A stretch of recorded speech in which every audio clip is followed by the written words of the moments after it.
Cuando se accede al arte, la regla principal que aquella persona que lo contemple debe entender es que no debe interpretarlo.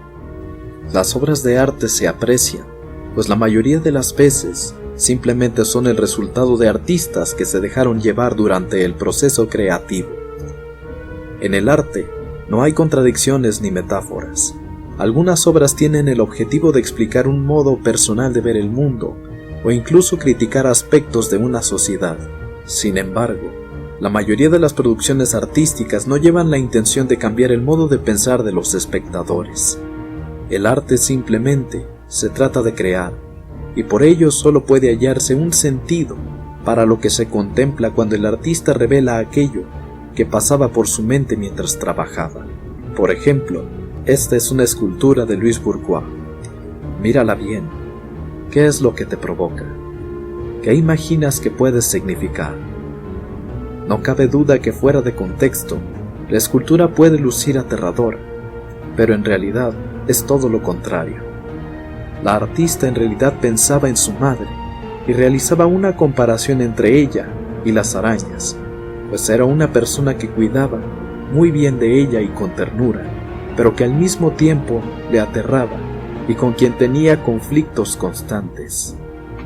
Son animales hermosos que también poseen un lado bello. En el documental La araña, la amante y la mandarina puedes enterarte mejor sobre su proceso creativo. Cualquiera puede interpretar o malinterpretar el motivo por el cual Louis Bourgeois decidió representar lo que sentía por su madre a través de tales esculturas, pero ya no es la visión de la artista de lo que se habla, sino de nuestra postura frente a dicha visión. Innumerables obras de arte son valiosas por su mensaje simbólico.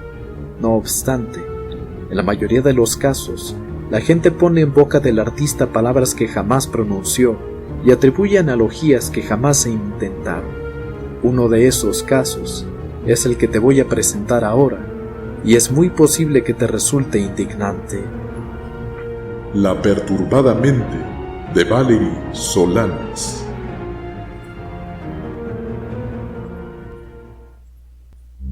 Buenas noches.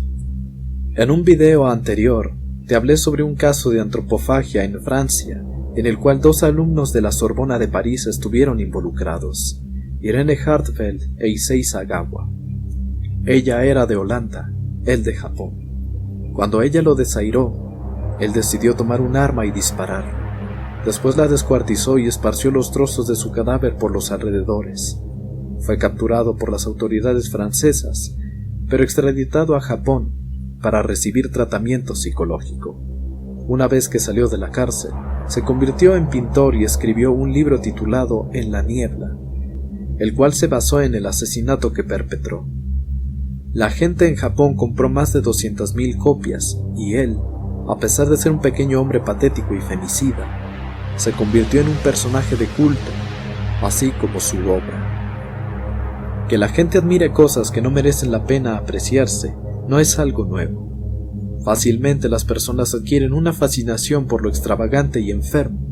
A muchos les gusta apreciar el lado oscuro de la humanidad y su locura, pero en muchas ocasiones justificamos ese gusto con una tergiversación de la realidad.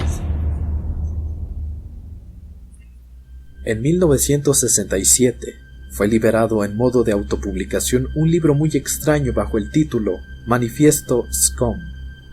La autora de aquel libro lo vendía en $1 para las mujeres y $2 para los hombres. ¿En qué consistía la trama de este libro? Esencialmente, era una sátira a la doctrina psicoanalítica de Sigmund Freud, quien acuñó el término envidia del pene para representar la sensación de pérdida de algunas niñas al notar la diferencia en los genitales al compararlo con los niños.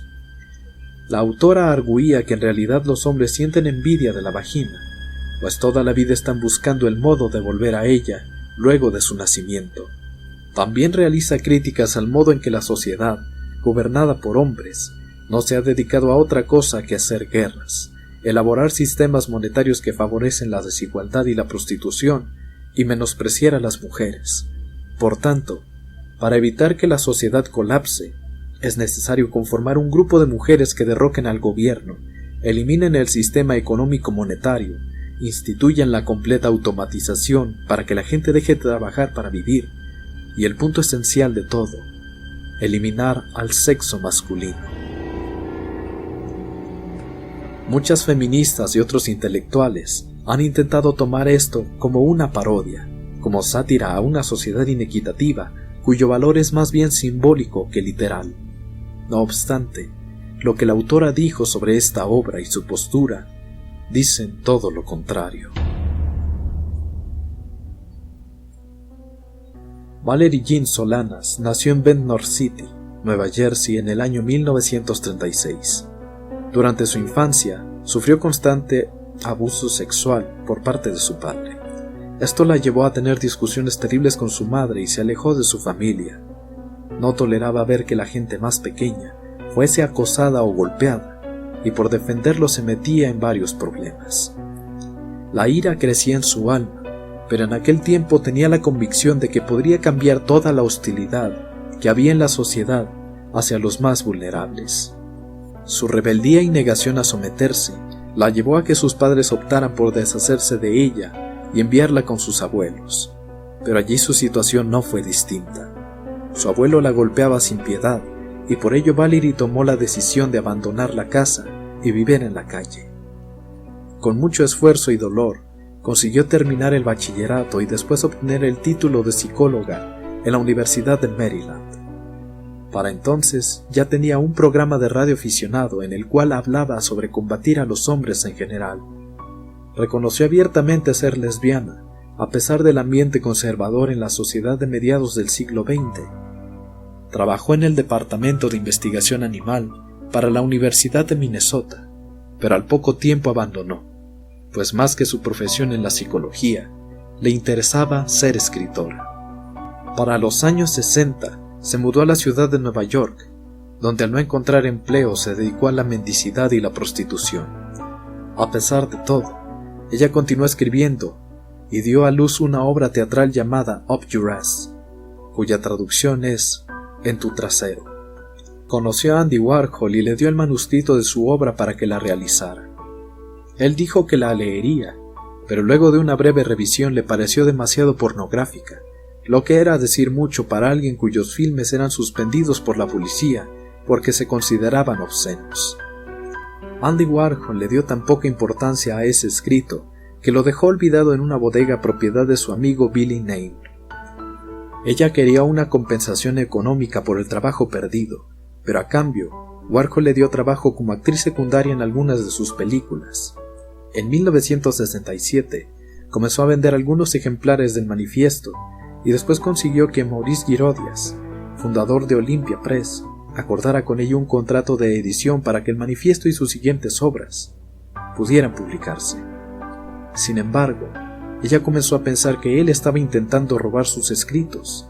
De hecho, es en este punto donde su cordura quedó perdida.